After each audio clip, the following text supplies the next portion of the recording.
Could I take 2 minutes of your attention now so that you can think of something for tomorrow? Temperaments, I take it as a yes. Temperaments, it shows my temperament, by the way, but I took it as a yes. Temperaments are not to be nice labels for children. Temperaments are not to be gossip in teachers' rooms. Temperaments are not to be only the good ground for jokes and humor. Temperaments are to be worked at, and on top of, or more than, the teachers getting to know the temperament of the child and develops the right approach, there are few finger exercises, I would like to name it, that teachers can do. Things we can do with certain children, the way we tell a story, the way we introduce things in the classroom, the way we do painting, the way we do whatever we do. I'd like you to think this for tomorrow. We have 2 building bricks. When we meet the children, we introduce these 2 building bricks normally in all shapes and forms around us and within us. It is either a straight line or a curved line. All shapes are made either with this or that, or the combination of the 2, the interplay of the 2. All shapes and forms around us.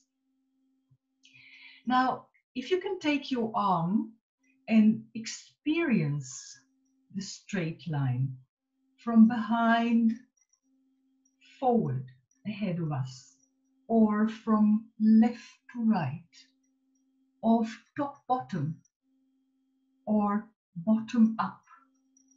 It has a certain character. There's a certain experience when we do it. It has a certain quality, character. It has a direction. It comes from somewhere and goes to somewhere. It has an arrow-like direction. It's clear.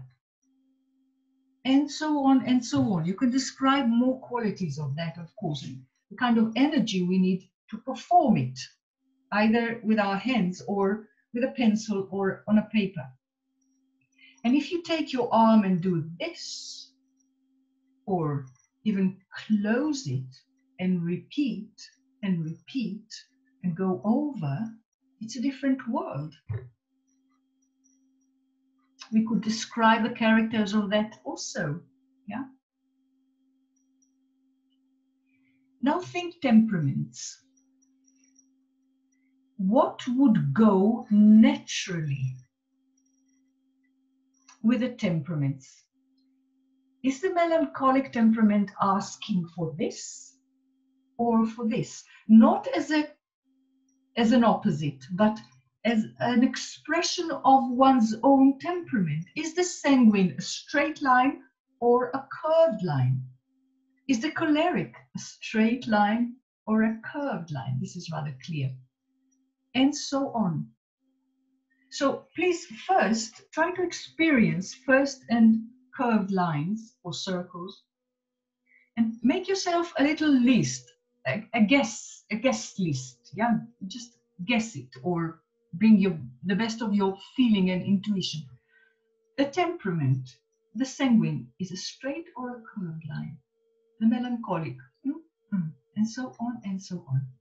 Now, after you have this list, try to develop for your children, either in your family or in your class, an exercise for tomorrow, yeah? Next week, next month. How do I meet this child? What kind of a form would I make with him?